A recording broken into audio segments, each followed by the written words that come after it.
सब जगह जाएंगे, डोरे धागे करवाएंगे, पीर फकीरों के वहां जाएंगे, मुल्ले मौलवियों के वहां जाएंगे, सब जगह जाएंगे, आराम से ले लेंगे, प्रसादी भी खा लेंगे, मान्यता भी कर लेंगे। शिरडी के साईं बाबा को बहुत लोग मानते हो, जिनके इतिहास को 100 साल अभी पूरे हुए ईस्वी सन 2018 में। ईस्वी सन 1918 में इन्होंने शिरडी में समाधि ली थी, ऐसा कहा जाता है। 100 साल इनकी समाधि को पूरे हुए। कई लोग इनको भगवान मानते हैं, कई लोग इनको चमत्कारिक देव मानते हैं, कई लोग इनको महापुरुष मानते हैं, वहां जाते हैं और मत्था टेकते हैं। जरा सुनिए ये कौन थे।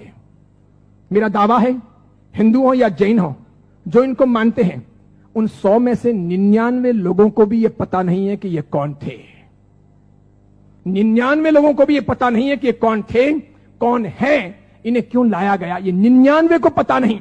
बेवकूफी की पराकाष्ठा देखो, जब पता नहीं और मानते हैं, पता नहीं और स्वीकार करते हैं, पता नहीं और पूछते हैं। बहरुद्दीन पिंडारी नाम का एक व्यक्ति था, ये अफगान से यहां आया था, ये पिंडारी जाति का था। ये मैं तब की बात कर रहा हूं जब औरंगजेब का खात्मा हो चुका था और मुगल साम्राज्य समाप्ति की ओर आगे बढ़ रहा था। धीरे धीरे मराठाओं ने अपना वर्चस्व जमा लिया था और वे हिंदू साम्राज्य की स्थापना के लिए बहुत मजबूती के साथ में आगे बढ़ चले थे। भारत के अंदर, भारतवर्ष के अंदर, अखंड हिंदुस्तान में जोरदार हिंदुत्व साम्राज्य का, हिंदू साम्राज्य का विस्तार होने जा रहा था। ये मैं तब की बात करता हूं। ये पिंडारी लोग लुटेरे हुआ करते थे। ये पूरी अफगान की जाति लूटने फाटने के लिए यहां पर आई थी। मुगलों के काल के अंदर इसने अच्छी खासी मात्रा में जगह जगह लूटपाट की थी।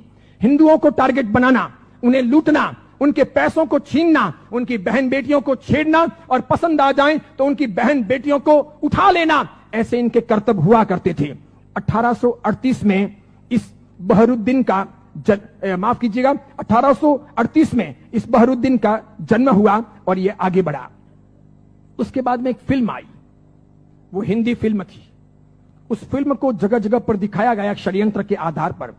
फिल्म में यह बताया गया, औरंगजेब के मरने के बाद पहली बार जब बोलने वाली फिल्में आई, पहली बार जब फिल्म आगे बढ़ी, वो ब्लैक एंड व्हाइट मूवी, जब फिल्मों का जमाना आया, तब यह बताया गया कि ये बहरुद्दीन पिंडारी तो बहुत अच्छा आदमी, और ये पिंडारी जाति के लोग तो देशभक्त हैं, देशद्रोही नहीं, ऐसा बताया गया।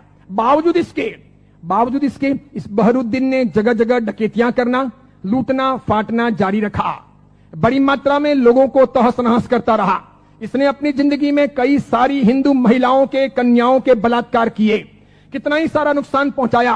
अंततः जब धीरे धीरे मराठा साम्राज्यों के सामने, उधर झांसी की रानी, झांसी के अंदर लक्ष्मीबाई लोहा ले रही थी, उस वक्त अंग्रेजों का आगमन हुआ। अंग्रेजों को यह बहरुद्दीन बहुत नागवार गुजरा। इन्होंने जैसे तैसे करके इस बहरुद्दीन को भगाने के लिए, पकड़ने के लिए खूब कोशिशें की। यह बहरुद्दीन बेस बदल करके भागता हुआ अहमदनगर आया, जिसे नगर कहा जाता है, महाराष्ट्र का बहुत बड़ा एक शहर है। अहमदनगर आया और सुनिए, इतिहास ये कहता है कि यह बहरुद्दीन पिंडारी अहमदनगर के अंदर एक वेश्या के घर रहा। उस वेश्या को अपना बना करके उसने वहीं पर अपना आशियाना बना लिया वेश्या के साथ। आगे जाकर उसने शादी की या नहीं की, इसका कोई सबूत नहीं। वेश्या के साथ रहते रहते 2 संतानों का जन्म हुआ। एक था लड़का जिसका नाम रखा गया चांद मियां। बहरुद्दीन ने अपने बेटे का नाम रखा चांद मियां। थोड़ा बड़ा हो जाने के बाद में बिना पढ़ाई लिखाए इस चांद मियां को अपनी डकैतियों में जासूसी के तौर पर बहरुद्दीन पिंडारी ने उपयोग करना प्रारंभ किया। जगह जगह ये चांद मियां, छोटा सा बालक, एक चद्दर लेकर के भिखारी के तौर पर फटे पुराने कपड़े पहन करके अलग अलग जगह पर बैठता, बाजारों में बैठता, आए गए माल की वगैरह बातमियां लेता, किसके घर में क्या आ रहा है जा रहा है ऐसी कोशिश करता, और समय समय पर कभी दिन में, 2 दिन में, 5 दिन में, 10 दिन में अपने पिताजी को, बहरुद्दीन को समाचार पहुंचाता कि आज इस घर में इतना माल आ रहा है या यहां इतना सामान आया है। और इस प्रकार डकैतियों का मामला आगे बढ़ता कि यहां कोई सुरक्षा के प्रबंध नहीं होते हैं, कोई पहरेदार नहीं होते हैं, ये चीज चलती रहती। अंततः परेशान होकर, शंकाओं के आधार पर अंग्रेजों ने बहरुद्दीन को तो भगाया, आगे जाकर वो अफगान चला गया, उसकी मौत भी हो गई। चांद मियां, उसका बेटा, छिप छिप करके रहने लगा, बड़ा होता गया। एक दिन अंग्रेजों ने उसे पकड़ा, जेल की सलाखाओं के पीछे डाला। 8 साल तक ये चांद मियां जेल में रहा, अंततः यह छूटा। मराठा ताकत के साथ में अंग्रेजों का मुकाबला कर रहे थे। झांसी की रानी भी किसी भी हालत में अंग्रेजों को घुसने नहीं दे रही थी। अंग्रेजों को लोकल गुंडे चाहिए थे इन लोगों के सामने लड़ने और इनको परेशान करने के लिए। चांद मियां ने पैसे लेकर के झांसी की रानी के खिलाफ में अंग्रेजों के पक्ष में गुंडों को इकट्ठा करने और लड़वाने और मगजमारी करने के लिए तैयारी दिखाई। अंग्रेजों ने अच्छे खासे मोटे पैसे चांद मियां को दिए। ये चांद मियां महाराष्ट्र से ठेठ झांसी गया। अंततः अंग्रेजों के हाथों झांसी की रानी लक्ष्मीबाई को मरवाने में इस चांद मियां की भी भूमिका रही। उसके मरने के बाद इन अंग्रेजों ने उस चांद मियां को नवाजा। कालांतर के अंदर एक नया नुस्खा अपनाने के लिए वो चांद मियां झांसी से आकर के शिरडी पहुंचा। वहां सुलेमानी मुसलमानों के साथ में उसकी पहचान हुई। मूल अफगानी पिंडारी जाति का ये चांद मियां बहरुद्दीन का बेटा वहां जाने के बाद में सुलेमानों के साथ में परिचय में आकर के सुलेमानों के लिए काम करने लगा। मुसलमानों की ये सुलेमानी जाति षड्यंत्र पूर्वक हिंदुओं और मुसलमानों के बीच के भेद मिटाने और धीरे धीरे इस्लाम का भीतर से प्रसार प्रचार करने का कामकाज संभालती थी।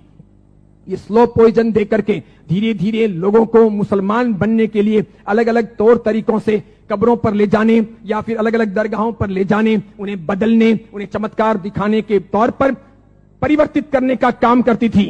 उनको ये चांद मियां मिल गया। वहां इसके लिए एक मस्जिद बनाई गई। मस्जिद का नाम हिंदू रखा गया, इस्लाम की मस्जिद नहीं रखी गई। लोगों को भ्रमित करने के लिए मस्जिद का नाम इस्लाम नहीं रखा गया, मस्जिद का नाम हिंदू के तौर पर रखा गया। इस इंसान ने अपनी जिंदगी में कभी कुछ काम किया हो, कोई साधना की हो, कोई धर्म चलाया हो, कोई धर्म ग्रंथ लिखा हो, कोई बहुत बड़ा व्यापक काम किया हो, ऐसा एक भी उल्लेख आज तक भारतीय इतिहास में नहीं है। सुनिएगा, यही चांद मियां सुलेमानों के परिचय में रहने के बाद धर्म परिवर्तन करवाने, चमत्कारों के आधार पर लोगों को भरमाने के लिए साई बाबा बनाए गए। इसी चांद मियां का नाम आगे हुआ साई। किसने नाम दिया? सुलेमानों ने। उसके लिए एक मस्जिद बनाई गई। बाद में वो हिंदुओं और मुसलमानों के बीच में सामंजस्य स्थापित करने के लिए फरिश्ते के तौर पर प्रस्तुत किया गया। देखिए आप एक मजे की बात, ईस्वी सन 1918 में इसने समाधि ली। उसके पहले फिल्में जब आती थी तब हिंदुओं और मुसलमानों के बीच का बहुत बड़ा भेद था, बहुत भेद। हिंदू मुसलमानों को पसंद नहीं करते थे भारत में, और मुसलमान हिंदुओं को पसंद नहीं करते थे।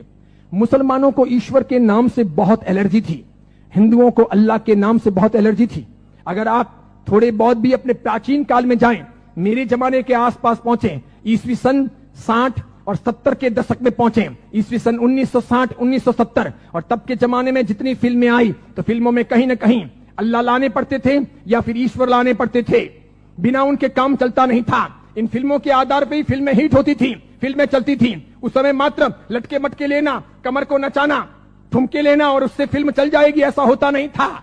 उस जमाने का जमाना ऐसा था नहीं कि आज की हीरोइनें चल जाएं, थोड़े बहुत लटके मटके लें और फिल्म रातों रात कम कपड़ों के आधार पर फेमस हो जाएं, ऐसा था नहीं। उस जमाने का कल्चर ऐसा था कि कहीं ना कहीं रिलीजियन, धर्म बीच में लाना पड़े। अल्लाह लाओ तो हिंदू नहीं देखेंगे, ईश्वर लाओ तो मुसलमान ऐतराज करेंगे। और देखो मजे की बात, अधिकांश प्रोड्यूसर मुसलमान थे।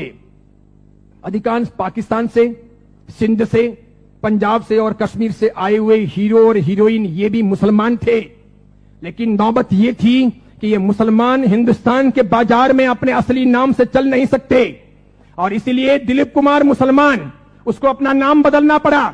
मीना कुमारी मुसलमान, उसको अपना नाम बदलना पड़ा। सुरैया